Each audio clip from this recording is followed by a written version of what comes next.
Hola a todos y bienvenidos a un nuevo análisis a fondo.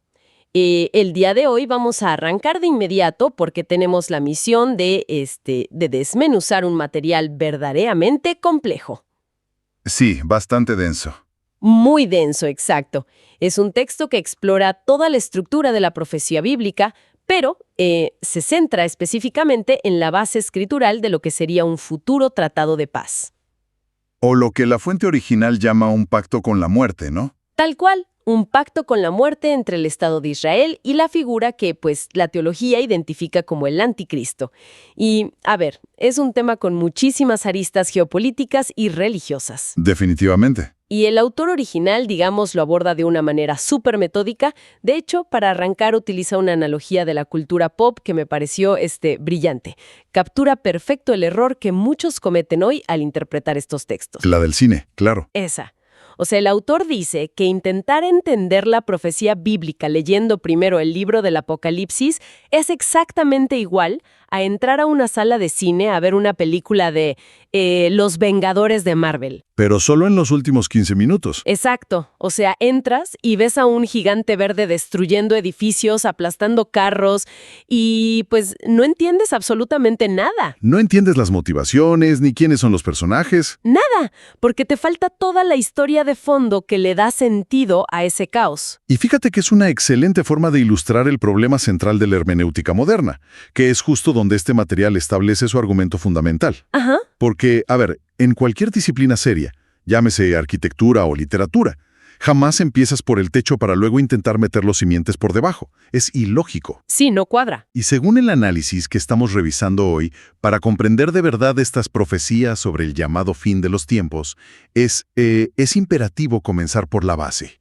Y esa base, según la tesis de la fuente, está en los textos de Moisés. En la Torá. Exactamente. Y a partir de ahí, de esos primeros libros, debes avanzar de forma estrictamente cronológica a través de los profetas. Que es un enfoque interesantísimo. Lo es, porque insiste en que casi cualquier doctrina sobre el fin de los tiempos tiene sus raíces, digamos, inamovibles en esas primeras leyes. Claro, y antes de meternos de lleno a las escrituras específicas, creo que es súper importante establecer nuestro marco de trabajo para este espacio.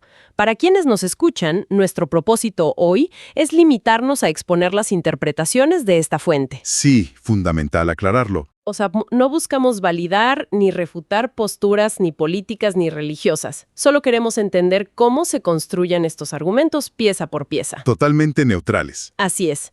Entonces vamos a ir por partes, como si fuéramos observadores de este gran diseño arquitectónico. Y la primera pieza, ese cimiento del que hablabas ahorita, nos lleva a un concepto que el texto denomina arrogancia gentil. Un término bastante duro, por cierto. Fuertísimo. El argumento sostiene que hay una tendencia a interpretar mal los textos bíblicos por un sentido de supremacía teológica. Básicamente asumir que la revelación más reciente vuelve obsoleto el Antiguo Testamento. Y para respaldar eso, el autor cita a Pablo en el libro de Romanos en los capítulos del 9 al 11, donde hay una advertencia directa contra menospreciar el papel histórico de Israel. Acciones original, pues vas a fracasar, intentando armar el rompecabezas profético. Y si analizamos esa arrogancia desde un punto de vista metodológico, ese sesgo es lo que le impide a muchos notar las advertencias sobre, digamos, seguridad nacional que ya estaban codificadas desde la formación de Israel. Lo cual nos lleva a Éxodo 34, ¿no? Así es. El contexto ahí es clave. La nación está a punto de entrar a la tierra de Canaán, un territorio hostil. Es un momento muy vulnerable y reciben unas directrices que funcionan casi como un manual de supervivencia estatal. Pero hay que detenernos ahí, porque la metáfora que usa el texto es brutal. No suena para nada a un despacho diplomático moderno. No para nada. En Éxodo 34, del 12 al 17, hay una prohibición explícita de hacer tratados con los habitantes paganos. Y la palabra en la que el autor hace un énfasis enorme es que esos acuerdos serán un lazo. Una trampa. Sí, y el autor le pregunta al lector moderno ¿cuántos de nosotros que vivimos en ciudades sabemos hacer una trampa de supervivencia en el bosque con alambres y ramas? Es que esa distinción semántica es vital. Desde la perspectiva del autor, un lazo no es un simple obstáculo para hacerte tropezar. Es un mecanismo letal. Diseñado para matar. Exacto. Está diseñado para atrapar a la presa por el cuello, asfixiarla o desangrarla lentamente. La metáfora se aplica con esa misma severidad a los tratados políticos. No producirían un simple tropiezo, sino una muerte segura en términos de identidad y espiritualidad. Claro, porque te lleva a la idolatría. Y a abandonar la adoración exclusiva, recordando siempre que el texto original describe a la figura divina como celosa, demandando una lealtad absoluta que no admite garantías de terceros. A ver, pero es una postura súper inflexible. ¿Cómo concilia el autor esa rigidez antigua con la diplomacia real de hoy? Porque Israel no vive en una burbuja. El material hace una aclaración muy pragmática ahí. Subraya que esta advertencia no prohíbe las relaciones diplomáticas normales, ni el comercio actual. Ah, ok. O sea, el problema no es hablar con los vecinos. Para nada.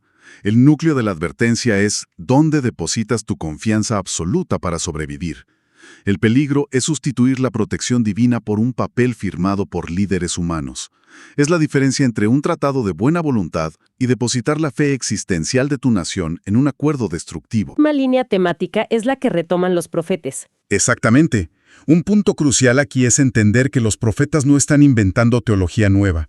Funcionan como fiscales institucionales, recordando las reglas originales de Moisés. Es como si dijeran, oigan, se están desviando del contrato original buscando atajos geopolíticos. Así tal cual. Y esa idea de buscar atajos la vemos clarísima en el libro de Isaías en el capítulo 28.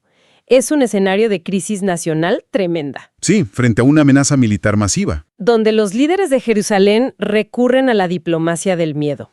Se enorgullecen de haber negociado lo que el profeta llama, crudamente, un pacto con la muerte. Y un acuerdo con el Seol, con el infierno. ¡Qué fuerte! Y la lógica de estos líderes es que este tratado los va a salvar de un evento catastrófico que describen como un azote abrumador. ¿Creen que su astucia les compró inmunidad? Pero lo revelador es el análisis lingüístico que hace la fuente sobre ese pasaje. Están apostando la existencia del Estado a una alianza basada en mentiras. Y la imagen en hebreo original que el texto resalta es aterradora. Habla de una ola con látigos. Es una metáfora de brutalidad pura.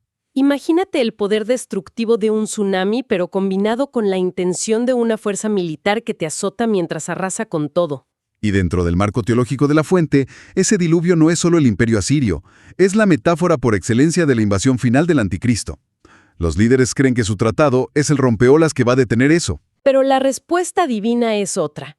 El documento subraya que la única verdadera garantía de supervivencia que se ofrece es una piedra angular probada y preciosa.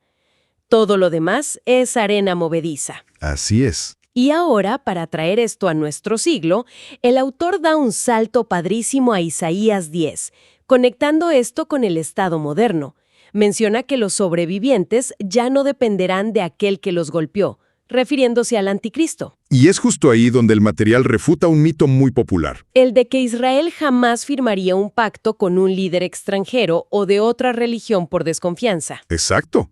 Muchos creen eso, pero la fuente pide observar la historia con objetividad. Pone de ejemplo los acuerdos de Oslo en los 90s y los recientes acuerdos de Abraham, Con Emiratos, Bahrein, Marruecos. Marruecos, Sudán. Al mencionar los acuerdos de Abraham, el argumento se vuelve geopolíticamente muy realista. Demuestra que el pragmatismo por la supervivencia económica y de seguridad muchas veces supera las barreras históricas. O sea que la idea de que Israel firme un tratado de seguridad integral en el futuro no es especulación. Para nada. Es una extrapolación lógica basada en patrones diplomáticos reales del Medio Oriente de hoy. Y hablando de concesiones dolorosas por pragmatismo, el análisis nos lleva al libro de Joel, capítulo 3. Aquí el lenguaje se vuelve territorial. Habla de un juicio global en el Valle de Josafat, que el autor identifica geográficamente como el Valle de Cedrón. Esa franja súper estrecha entre el Monte del Templo y el Monte de los Olivos en Jerusalén. Las coordenadas más disputadas del planeta. Y el motivo del juicio es el aspecto crítico aquí. Joel especifica que las naciones son juzgadas por dispersar el pueblo y, sobre todo, por dividir la tierra. Dividir la tierra. Esa frase es la evidencia textual para la fuente de que el gran pacto de los últimos días implicará casi seguro una resolución política de partición territorial. Resuena muchísimo con las propuestas de la ONU de una solución de 2 estados, ¿no? Completamente. Incluso sugiere que el acuerdo podría incluir compartir la soberanía del Monte del Templo. ceder control en el punto de mayor fricción a cambio de paz. Es fascinante ver cómo una advertencia milenaria encaja con resoluciones modernas. Pero bueno, si esto era la filosofía de fondo, el libro de Daniel es el motor mecánico de toda esta cronología. El reloj profético. Así es, la famosa profecía de las 70 semanas en Daniel 9, versículos 24 al 27, y el material reafirma que estas semanas son semanas de años. Ciclos de 7 años cada uno, 490 años en total. El rigor matemático es vital para la tesis del autor. Desglosa todo, 69 semanas hasta que el Mesías es cortado, o sea, asesinado. Luego hay una brecha profética enorme, un tiempo suspendido. Y esa arquitectura nos lleva a la pieza central, la 70ª y última semana, ese bloque final de 7 años donde convergen todas las advertencias de pactos engañosos. Y el texto de Daniel no deja ambigüedades sobre los objetivos de ese periodo.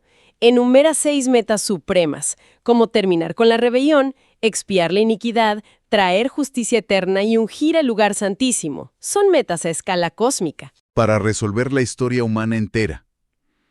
Pero para llegar ahí hay que atravesar esa última semana. Y ahí ocurre el evento detonante. La firma de un pacto por el príncipe que ha de venir.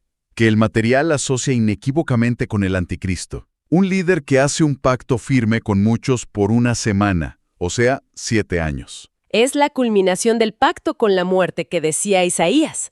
Una nación agotada firma un acuerdo con una potencia creyendo que por fin aseguró su paz. Pero la trampa se cierra a la mitad. A los 3 años y medio, este líder comete una traición sin precedentes. Rompe el tratado, irrumpe en el templo, detiene los sacrificios y establece la abominación desoladora. Y la fuente hace un hincapié masivo en esto. Sostiene que esta profanación es la huella digital definitiva del anticristo. No hay que buscar en Internet ni especular. Detener los sacrificios frente al mundo será el indicador absoluto. Aunque, claro, es imprescindible mencionar la fractura teológica que existe en este debate sobre Daniel 9. Hay quienes interpretan que la primera mitad de esa última semana ya se cumplió en el pasado. Los que dicen que fue el propio Jesús quien detuvo los sacrificios. Exacto. Argumentan que la crucifixión puso fin a la necesidad de sacrificios animales. Así que fue el Mesías, y no un líder maligno futuro, quien los detuvo a la mitad de la semana. Pero la fuente de hoy rechaza esa interpretación categóricamente. Dice que son intentos fallidos de fijar fechas exactas, o de plano un sesgo para quitarle relevancia futura a Israel. Y su contraargumento usa la evidencia interna del mismo libro de Daniel, los capítulos 8, 11 y 12. Ajá, donde se describe a un gobernante opresor. Históricamente asociado con Antíoco Epifanes, el prototipo del anticristo, quien invadió Jerusalén y sacrificó cerdos en el altar. Una profanación brutal. Y el capítulo 12 menciona explícitamente los 1290 días, y asocia detener el sacrificio con una entidad invasora y malvada. No como un acto de redención. En ningún lado se presenta como gracia divina. Sería una ruptura total de la lógica literaria asumir que 3 capítulos describen esto como una blasfemia del peor villano. Y que de repente el capítulo 9 se lo atribuya al héroe, al Mesías. Exactamente. La tesis insiste en que el texto no se puede contradecir así. Quien firma el tratado, lo rompe y profana el lugar sagrado, tiene que ser el anticristo. El lazo mortal de Moisés cerrándose. Pues consolidando todo es un patrón que conecta milenios. Inicia con las reglas de supervivencia de Moisés contra asimilaciones hostiles. Pasa por Isaías advirtiendo sobre el terror y los pactos con la muerte. Y aterriza en la precisión cronológica de Daniel con este marco de 7 años y la gran traición diplomática. Es un análisis verdaderamente exhaustivo que conecta textos superantiguos con cosas profundamente contemporáneas. Al margen de las posturas de cada quien, el valor aquí es ver cómo se aborda la geopolítica. Debates territoriales, tratados de seguridad en Medio Oriente, el Monte del Templo. Textos de hace miles de años usando un lenguaje de advertencia existencial para escenarios que vemos hoy en las noticias. Y para cerrar, creo que esto nos deja una reflexión que va más allá de la mecánica profética. Nos obliga a cuestionarnos sobre la naturaleza humana. Totalmente. Toda esta narrativa nos hace preguntar a quienes nos escuchan hasta qué punto el miedo y el deseo desesperado de paz en medio de crisis mundiales pueden cegar a sociedades enteras. Es una excelente pregunta. Sí, si en esta búsqueda de soluciones rápidas tendemos a confiar ciegamente en liderazgos que prometen soluciones fáciles, pero que en el fondo exigen compromisos peligrosísimos. Es una invitación abierta a cuestionar en dónde depositamos realmente nuestra confianza frente a la incertidumbre. Y con eso nos despedimos. Hasta el próximo análisis a fuente.